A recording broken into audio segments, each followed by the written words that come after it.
Les amis, j'espère que vous allez bien. Le transfert de Yann Diomandé commence à se compliquer au Real Madrid. Ça devient assez compliqué. Et cela malheureusement pour des raisons d'agent et d'entourage. Alors, j'ai vu ces informations, j'ai essayé de les analyser un petit peu de mon côté, étudier un petit peu le cas pour vous donner vraiment mon avis, comme il le faut. Dernière heure, Yann Diomandé au Real Madrid n'a pas encore été annoncé, pas finalisé car l'ancien agent de Diomandé, Max Gradel, accuse une rupture de contrat dans ces conditions avec le joueur. Le Real Madrid a négocié l'accord avec Rock Nation, donc l'agence du joueur, et n'a connaissance d'aucun problème impliquant son ancien agent. Le Real Madrid est complètement à l'écart des problèmes, n'a aucune idée de ce qui s'est passé réellement et de l'entourage du joueur. C'est considéré comme un problème majeur. Ça, c'est une phrase à noter. Parce que là, ça commence à compliquer justement, au-delà de la situation du joueur, la situation contractuelle. Et Max Gradel a maintenant déposé une plainte auprès de la FIFA. La FIFA pourrait désormais soit accorder à Diomandé une licence provisoire pour laisser l'accord et aller jusqu'au bout, soit le retarder. Ça serait deux options envisageables, et peut-être les deux meilleures, ou arrêter complètement le transfert. Arrêter complètement le transfert au Real Madrid, et ça aurait des conséquences. On va en parler dans la suite de cette vidéo. Tout était fait entre le Real Madrid et Leipzig, mais tout le monde attend maintenant que ce problème soit résolu. Parce que si les amis, ce problème n'est pas résolu, l'accord et le transfert de Yann Diomandé au Real Madrid va échouer. Le transfert de Diomandé au Real Madrid n'est pas officialisé en raison d'un litige contractuel. C'est le litige entre l'agent justement, entre le joueur et son ancien agent, qui est Max Gradel, son ex-agent. Comme je vous l'ai dit, on a déjà parlé de ça. Le service juridique du Real Madrid a reçu la visite de sociétés de droit d'image depuis qu'ils sont sur Yann Diomandé. Ils ont été très surpris. Il est impossible pour Diomandé d'aller en première ligue à cause de gros problèmes d'agents et de procédures juridiques liées à ses droits à l'image. Ça, c'est Romain Molina qui a effectué une vidéo assez intéressante à son sujet. Enfin, on a l'agence du joueur, donc Rock Nation, qui a justement communiqué, qui est également l'agence de Vinicius Junior et de Hendrick. Attention, c'est l'agence de 3 joueurs dont l'avenir est assez incertain au Real Madrid.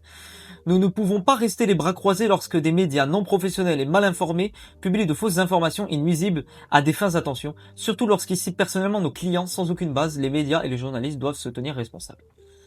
Bon, je vais vous donner mon avis. Et ça, c'est un avis d'un supporter, voilà, assez neutre, qui n'a pas envie de rentrer trop dans les détails. Premièrement, si le transfert de Yann Diomandé ne se fait pas, il y aura énormément de conséquences.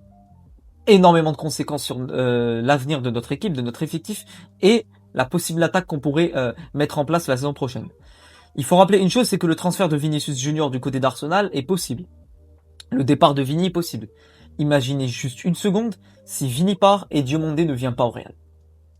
Tu te retrouverais sans ailier gauche et sans ailier droit pour le début de saison vu que Rodrigo est blessé au ligament croisé. Concernant la situation de Diomandé, malheureusement ça reflète le côté noir sombre du football actuel côté joueur et agent. Justement, il y a énormément d'agents, je ne vise pas la totalité, l'entourage de certains joueurs et des agents en particulier qui ont justement des motivations financières, des intérêts financiers, une toxicité d'intérêts financiers concernant leur client qui est le joueur.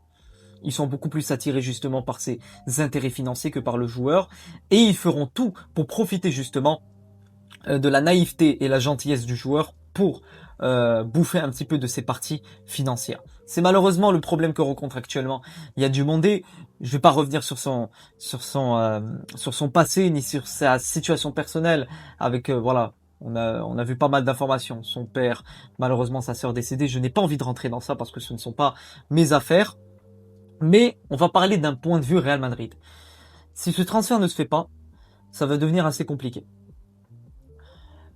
Parce que j'ai l'impression que notre mercato sera un échec total. En fait, on a l'impression, nous, que notre mercato est pratiquement terminé. Ouais, mais Rodri va venir, c'est proche. Ouais, mais Diomandé la Corella, ça va se faire. N'écoutez pas les autres. Rien n'est officialisé. C'est-à-dire qu'on n'est qu'à des bouts. Un train arrive à la gare quand, justement, il marque son stop au quai de la gare. Tu dis pas que le train est arrivé quand il approche justement de la gare. Et ça, c'est quelque chose que j'ai envie de vous dire, les gars. Les deux transferts ne sont pas faits. Diomandé n'est pas un joueur du Real Madrid, n'est pas transféré au Real Madrid, et non plus Rodri. pour la simple et unique raison qu'ils ne sont pas arrivés à la gare. Qui est quoi la gare? Une officialisation du club et une officialisation complète du transfert, que ce soit du club ou de l'ex-club du joueur, qui est le RB Leipzig. Malheureusement, avec la situation que vit actuellement Yann Diomandé, ça pourrait justement nuire à sa carrière. Nuire à la carrière d'un joueur aussi jeune de 19 ans, qui est actuellement au RB Leipzig, qui pourrait justement, s'il y a des grosses conséquences côté joueur, l'empêcher de tout transfert dans n'importe quel club, et justement le forcer à rester au RB Leipzig de très longues années, et à freiner sa progression, freiner son évolution, et freiner l'évolution également, et la bonification de ses qualités. Ça empêchera le joueur de grandir en quelque sorte. On va revenir d'un point de vue Real Madrid. Imaginons une situation. Vini quitte le club. Diomandé ne vient pas au Real. Qui tu as en ailier droit? Qui tu as en ailier gauche? Ailier gauche, tu as qui? Personne. Personne. Ailier droit, t'as qui? Rodrigo? Il est blessé jusqu'en janvier-décembre. Tu vas jouer qui en première partie de saison? C'est-à-dire que ça va obliger le Real Madrid à accélérer dans son mercato pour aller chercher obligatoirement des ailiers. Je dis pas un ailier, mais des ailiers. Parce que tu seras vacant en termes d'ailier droit et ailier gauche. Cette situation actuelle concernant Diomandé, c'est assez désolant. Je vais pas vous mentir. Parce que c'est un transfert que j'ai envie de le voir faire. Mais à des défauts administratifs, des litiges contractuels entre les ex-agents, etc., ça peut justement nuire au transfert et complètement annuler le transfert du côté de Madrid. Le PSG ne l'avait pas signé, le PSG n'a pas accéléré sur le dossier. Peut-être que le Paris Saint-Germain avait des informations, et je pense que le Paris Saint-Germain avait des informations, avant même que le Real Madrid reconnaisse ces informations pour le signer. Le PSG a reconnu et était au courant de ces informations avant de s'éloigner du possible transfert du joueur. C'est peut-être la raison pour laquelle ils se sont éloignés du transfert et sont partis sur une autre possibilité. Peut-être. Maintenant, comment faire? Moi, je pense qu'il faut faire quelque chose, c'est qu'il ne faut pas attendre la dernière seconde. On est déjà en août, voilà, on est le 2 août. Le début de Liga, c'est dans à peu près 3 semaines, 2 semaines, 3 semaines. Tu ne peux pas être vacant en ailier droit et en ailier gauche, sachant que tu n'as aucune assurance que Vinicius Junior restera. Si Vinicius Junior restait, je ne vais pas vous mentir que ça m'aurait plus rassuré. Parce que tu aurais un ailier gauche, tu pouvais jouer avec Mbappé par exemple sur l'aile droite, Bellingham en pointe, tu aurais un petit peu de ressources. Mais là, sans Diomandé et sans Vini, comment tu vas jouer? C'est une grande question. Tu as un coach comme Mourinho qui a envie de construire un avenir. Et tu ne peux pas le laisser avec aussi peu de ressources, aussi peu d'idées claires sur ces transferts et sur ces joueurs qui sont au club, et pas possible transfert ou possible joueur du Real pour l'avenir de son équipe et pour le travail et le plan de son effectif au cours de cette saison.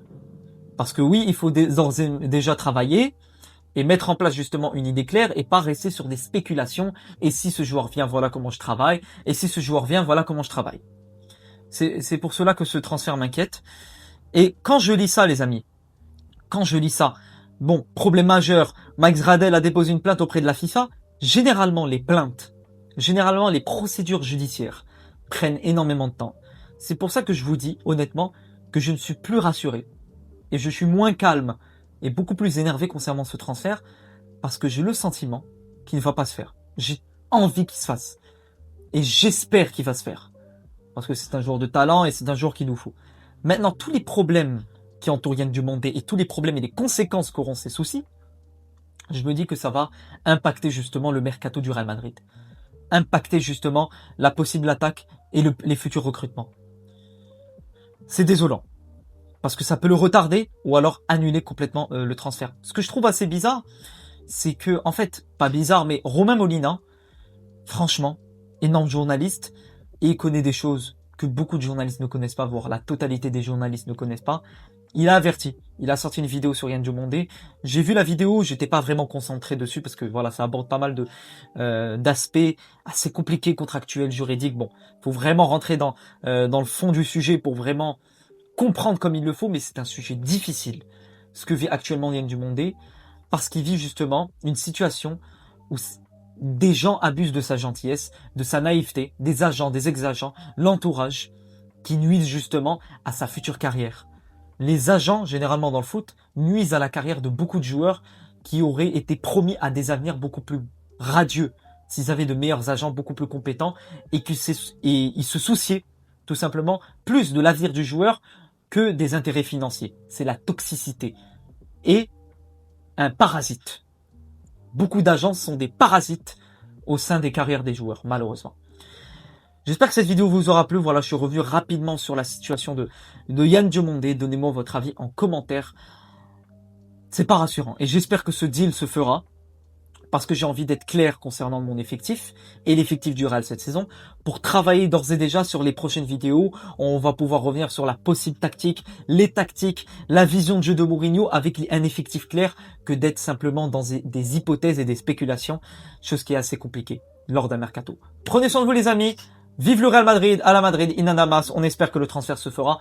N'hésitez pas à vous abonner, liker, commenter, partager, on est proche des 10 000 abonnés, on atteindra ce cap ensemble. Et encore une fois, à bientôt pour de nouvelles aventures. Ciao les amis.